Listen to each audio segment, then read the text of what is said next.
Hola chicos, soy la profe de matemática Mariel Rodríguez.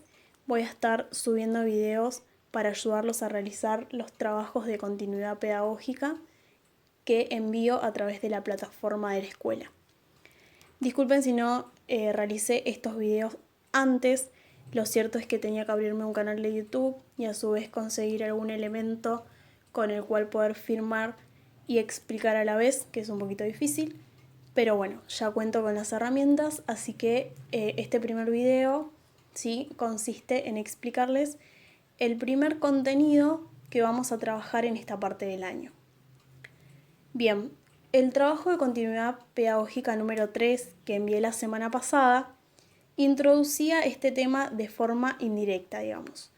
¿Sí? Ustedes trabajaron con situaciones problemáticas como el de las bacterias y los neutrones, donde estaban trabajando de alguna forma con estas fórmulas de función exponencial.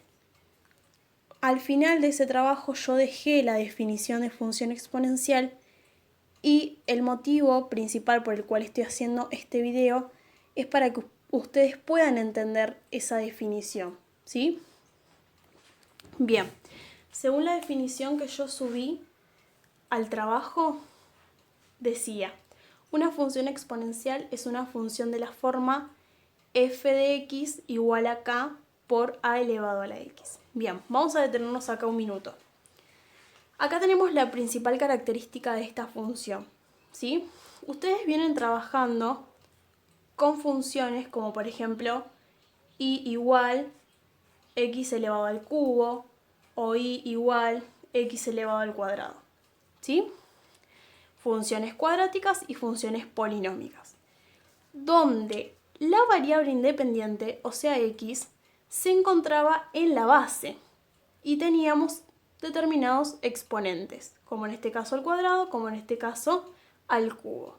Bien, en la función exponencial esto ocurre pero al revés. Vamos a tener un determinado número en la base, pero la variable independiente se va a encontrar en el exponente, ¿sí? Esta base, que nosotros la denominamos con A, no puede ser cualquier número, es decir, va a tener ciertas condiciones. En principio vamos a decir que una de las condiciones que tiene que tener A es ser mayor que 0, es decir, ser un número positivo. A no puede ser un número negativo. Y tampoco puede ser 1.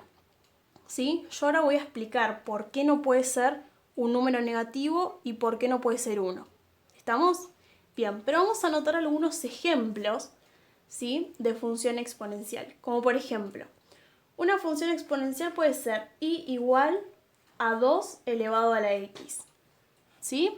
Como la primera función con la que estuvieron trabajando en la situación problemática de las bacterias del trabajo de continuidad pedagógica número 3.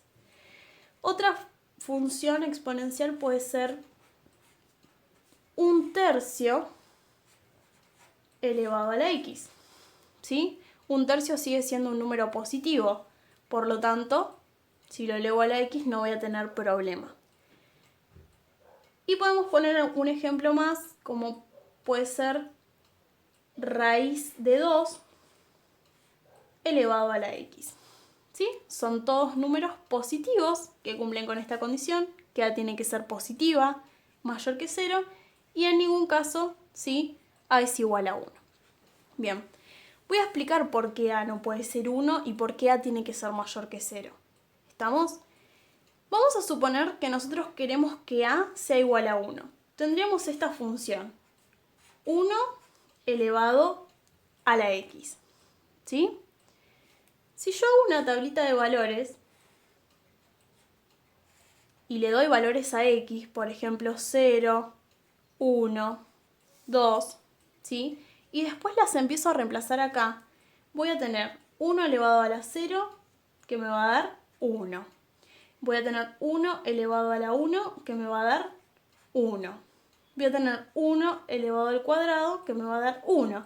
Es decir, lo que va a pasar es que si mi base es 1 y yo reemplazo por diferentes valores de x al exponente, siempre voy a obtener 1.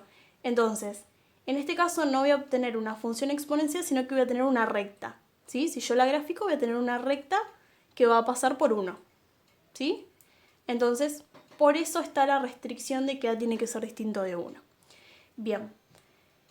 La otra restricción tiene que ver que A es o tiene que ser positiva, ¿sí? Y para poder explicar esto, en matemáticas se utiliza mucho lo que se llama contraejemplo. Es decir, vamos a hacer lo que no se tendría que hacer para entender por qué A tiene que ser siempre mayor que 0, ¿sí? Entonces, vamos a suponer que nosotros queremos que A sea igual a menos 4. Supongamos que pasa eso, ¿sí? No va a haber problema cuando nosotros querramos, ¿sí?, elevar al menos 4 al cuadrado, al cubo, ¿sí? No vamos a tener problema ahí. Vamos a tener problemas cuando al menos 4,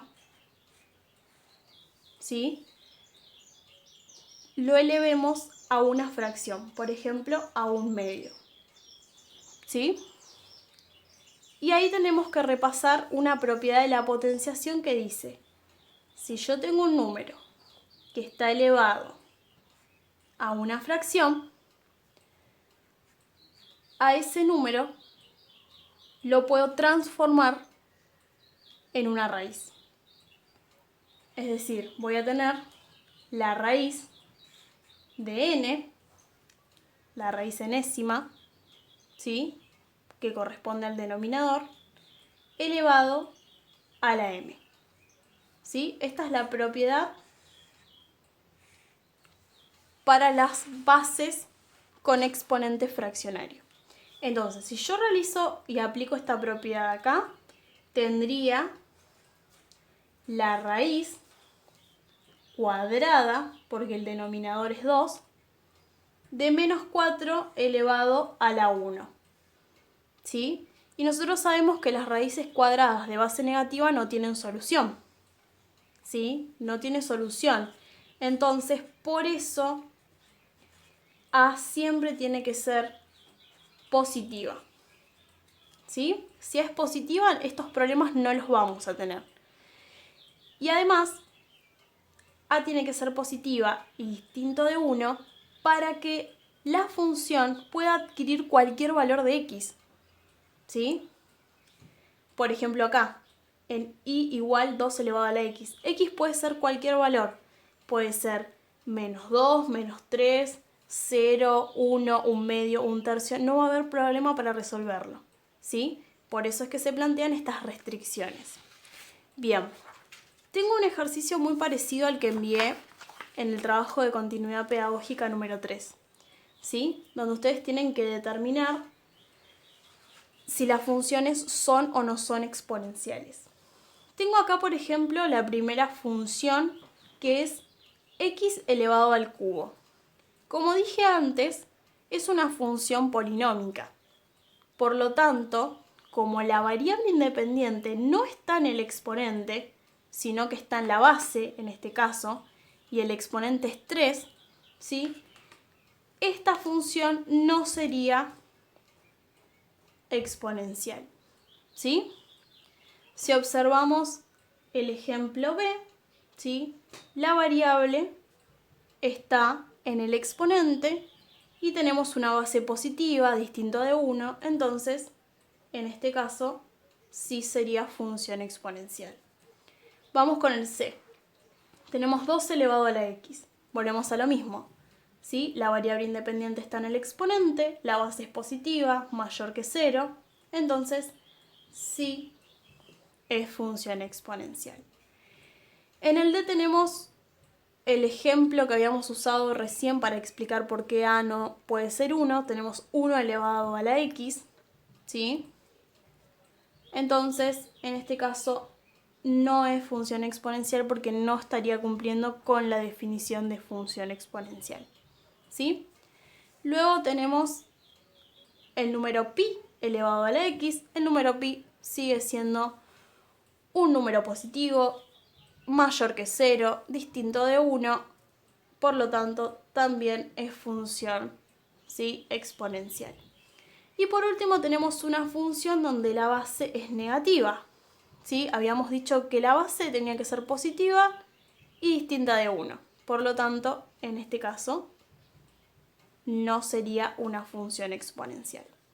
Bien, ¿sí? Esto para explicar la primera parte de lo que es la función exponencial.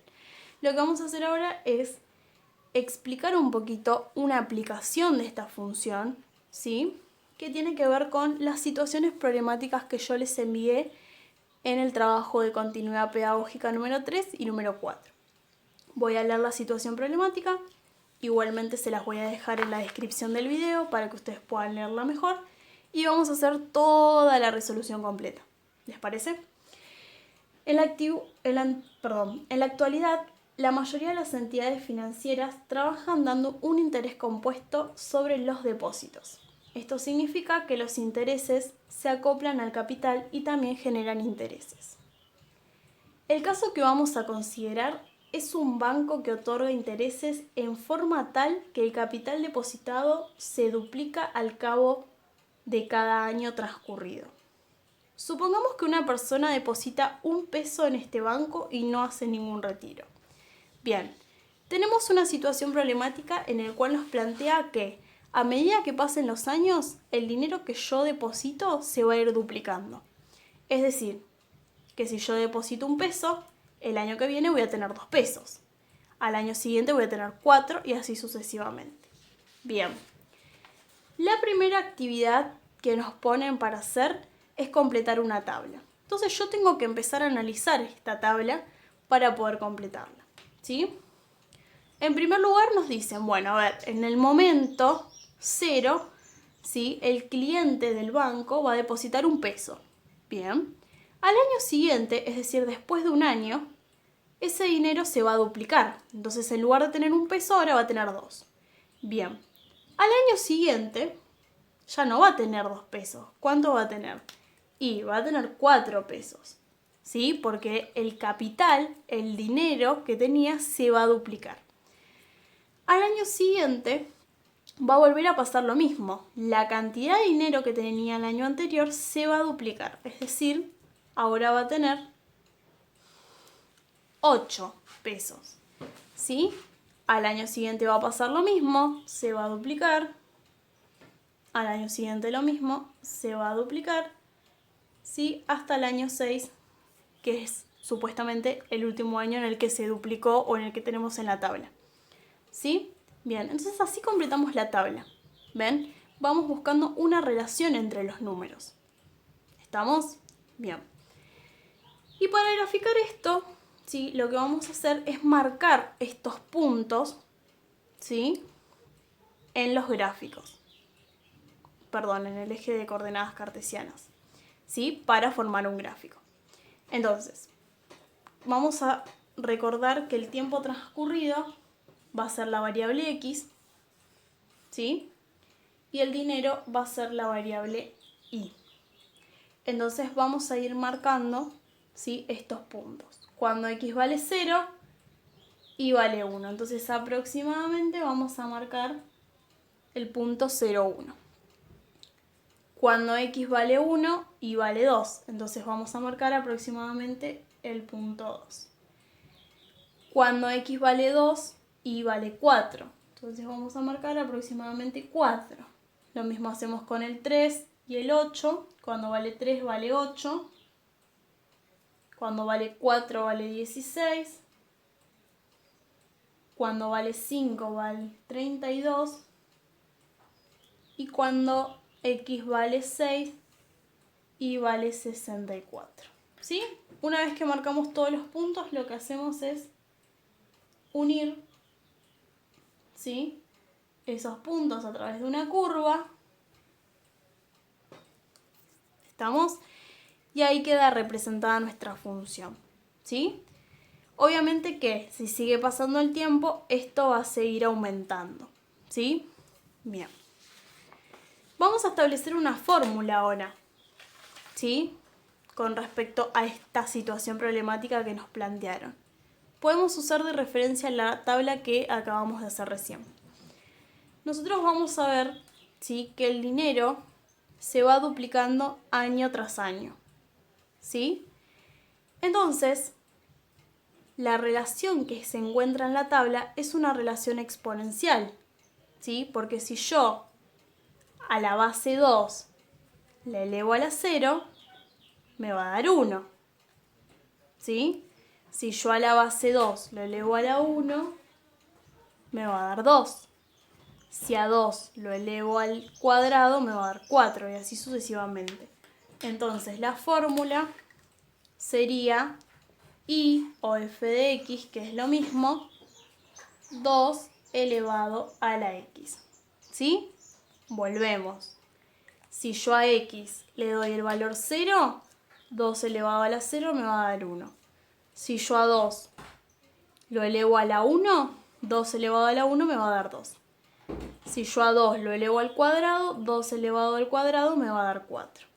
Si yo a 2 lo elevo al cubo o a la 3, me va a dar 8. Y así sucesivamente. Entonces, esta es la fórmula, ¿sí?, que corresponde con esta tabla y con este gráfico. ¿Sí? Después se puede plantear una pregunta que es para aplicar la fórmula. Como por ejemplo acá. ¿Cuánto dinero se acumula al transcurrir 10 años? Bueno, si nosotros estamos reemplazando la x por la cantidad de años y eso nos da el dinero, lo que simplemente vamos a tener que hacer acá es 2 elevado a la 10, ¿sí? O a la décima. Entonces, si yo resuelvo esta potencia, me va a dar 1024. Es decir, al cabo de 10 años, ¿sí?, el dinero que habrá acumulado va a ser de 1024.